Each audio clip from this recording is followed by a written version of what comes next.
And there you have it, the closing bell at the New York Stock Exchange, signaling the end of the trading day. Stocks dropped today as the indexes swung between gains and losses after struggling to come back from a recent losing streak. The Dow Jones ended the day down around 100 points. The S&P 500 is down around 0.25%. The Nasdaq was relatively flat. Cryptocurrency trading platform Coinbase has lost half its value in the past week as Bitcoin and other digital coins continue to plummet. Joining us now is Ryan Belanger. Ryan is the founder and managing principal of Claro Advisors. Ryan, welcome. Great to have you with us. So what was driving the markets down today? Well, I think you had a bunch of different factors, but mostly it's sentiment. You've got an environment here where people are just taking bad news as bad news and good news as bad news. And so you've got an environment where really any news that's coming out is going to be perceived as weakness. Until we see a home for interest rates, I think this is going to continue to play out in the markets. And it's really just a tough environment that investors have to kind of get through at this point, knowing that there'll be some brighter days ahead. All right, I want to ask you now about this crypto crash, because, again, you mentioned inflation, and this is coming as the Federal Reserve hiked interest rates, of course, in an effort to cool inflation. But it's also sending high-risk tech stocks into a tailspin.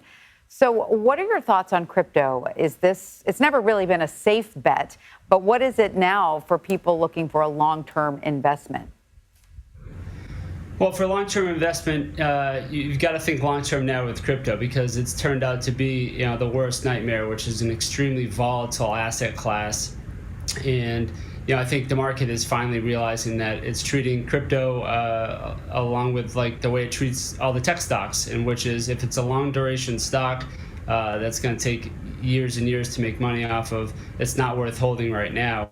And then you've got on the other, coupled with that, you've got some language from a few of these cryptocurrency players citing what would happen in a bankruptcy situation, which I think is creating a tenuous situation for people that are holding this as if it's a safe haven asset class, right, when it's really not backstopped by much. That's right. And, one of the draws of it initially, right, was that this is an unregulated digital asset. But now that is now proving to be also a drawback, as, there's a lack of bankruptcy protections here. So what happens to a customer's assets if one of these crypto companies has to file for bankruptcy?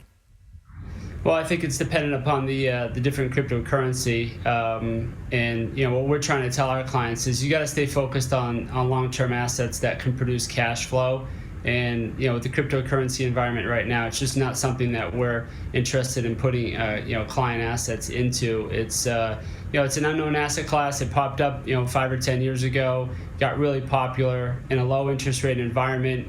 People had cash to spend, and they're putting it in speculative places. And this is just the latest example of potentially a situation where you've got assets tied up in something that perhaps is more speculative than the average investor thought it was. So, a lot of people were saying, I really want to wait till crypto cools off to get into this asset class. Now it's obviously cooling off. Is this a buying opportunity for those people, or do you think, people should just stay away for the time being? It depends on the investor. It's a great question. It's so specific to each person. But if you're a type of person that wants to take risk and is speculative in nature, then you can go ahead and do that if it suits your portfolio in a certain percentage. For most people, they're not going to understand the intricacies, how it works, how you can get your money back, what happens in defaults of certain situations. So I think for the general population, it's probably not something that deserves a position in a portfolio. But for speculative investors, that's exactly what it is. And right, you should just know the risk going in. All right, know the risks. All right, Ryan Belanger of Claro Advisors, thanks so much for joining us. We appreciate your insight. Thanks.